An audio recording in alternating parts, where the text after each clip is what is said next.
You know that weird thing that happens every single month? Your salary hits your account, and for a second, you feel great. You feel secure. But then, almost like it was never there, it's just gone. Today, we're gonna figure out exactly where it goes. This is the question, right? It always pops into your head sometime around the 15th of the month. You glance at your bank balance, and you're just like, wait, what happened? Where did it all go? It's a feeling we all know, and we're about to get to the bottom of it. So let's picture it. It's payday. Your phone buzzes with that beautiful notification, salary credited. And for a moment, you feel like you can breathe. You feel rich. You start thinking, okay, this is the month I'm finally gonna save. This is the month I get my finances in order. But then, the mystery begins. A few days go by, maybe a week, and that healthy number in your bank account starts to nosedive. And it's not because you did anything crazy, you didn't buy a new car or a fancy TV, it just sort of evaporates. It vanishes in dozens of tiny little transactions that seem totally harmless at the time. So to really get this, we have to do something a little different. We're gonna perform an autopsy on a salary.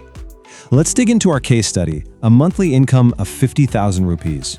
We're gonna follow the money and see exactly where the leaks are. All right, here we are at the starting line. 50,000 rupees, sitting pretty in the bank account. This is the highest it's gonna be all month. Now, let's watch what happens. And here it is, what the experts call death by 1,000 cuts. First, the big one, bam, rent. Right off the top, we're down to 35,000. Then the essentials, groceries, electricity, internet. Another 5,000, gone. Then maybe a weekend dinner out, a couple of food deliveries. Poof, another 4,000 disappears. We're not even halfway through the month and almost half the salary has vanished.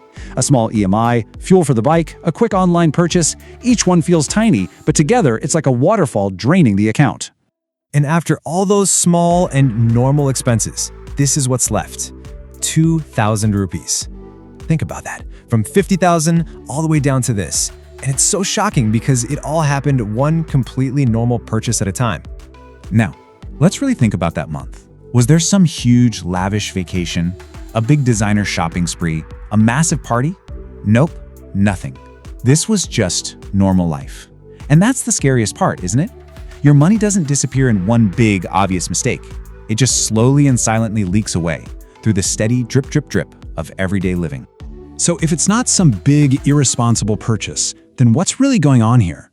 Well, it turns out we're not just fighting our own willpower. We're actually up against a massive, invisible system that is literally designed to make us spend. The number one reason is something called frictionless spending. And the idea is super simple.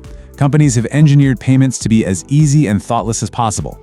They know that the less you have to think about spending money, the more money you will spend. So they've removed every single barrier. Just think about it for a second. Back in the day, you had to physically go to an ATM, withdraw cash, and hand it over. You felt the loss. Your brain registered that you were giving something up. But today, it's just a tap, a quick UPI scan, a one-click checkout because your card is already saved. That feeling of loss is completely gone. And so those little purchases, 199 rupees here, 499 there, they add up like crazy because you barely even notice them happening. But, frictionless spending isn't the only enemy here. There's another, much sneakier trap that gets us, especially as our income starts to grow. It's called lifestyle inflation. Let's look at a quick example. Say you're earning 40,000. You've got a bike, a decent budget phone, life is okay. Then you get a big raise. You're making 80,000. What happens? Well, for most people, their lifestyle expands to fill that new income. Suddenly there's a car EMI, a premium phone, more expensive dinners out. Your income literally doubled, but your savings often stay exactly the same.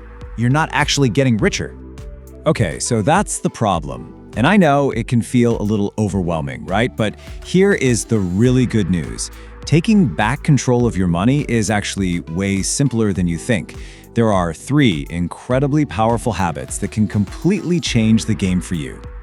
So here's our 3-step plan. First, we're gonna fight back by creating our own spending friction.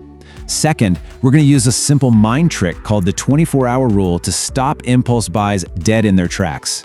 And third, we're gonna automate our success with something called the salary split trick. All right, fix number 1. We fight fire with fire. If the system is designed to be frictionless, you need to add the friction back in.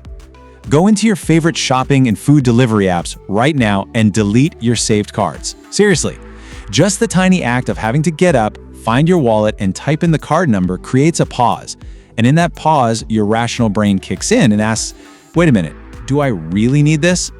Next up, the 24-hour rule. This one is a lifesaver for online shopping. Anytime you get that urge to buy something that isn't an absolute necessity, just add it to your cart and walk away.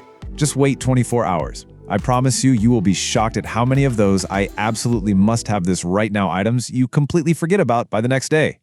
This is how you separate a real need from a temporary want. And finally, the most powerful trick of all, the salary split. This is about being proactive with your money, not reactive. The second your salary lands in your account, before you pay a single bill or buy a coffee, you split it up. A fixed amount immediately goes to your expenses account. Another chunk goes straight into your investments. And a third piece goes to an emergency fund. Whatever is left over in your main account, that's your guilt-free spending money. You've already taken care of your future self. You paid yourself first. So, when you put all of this together, you start to understand the real secret of money. And you know what? It has nothing to do with complicated stock market theories or anything like that. It's actually about something much, much simpler. See, your financial health isn't going to be decided by one or two huge dramatic mistakes. It's going to be decided by the hundreds of tiny, almost invisible decisions you make every single week. A few taps to order in, a few swipes on a shopping app. These are the moments that truly define whether you build wealth or whether your salary just disappears.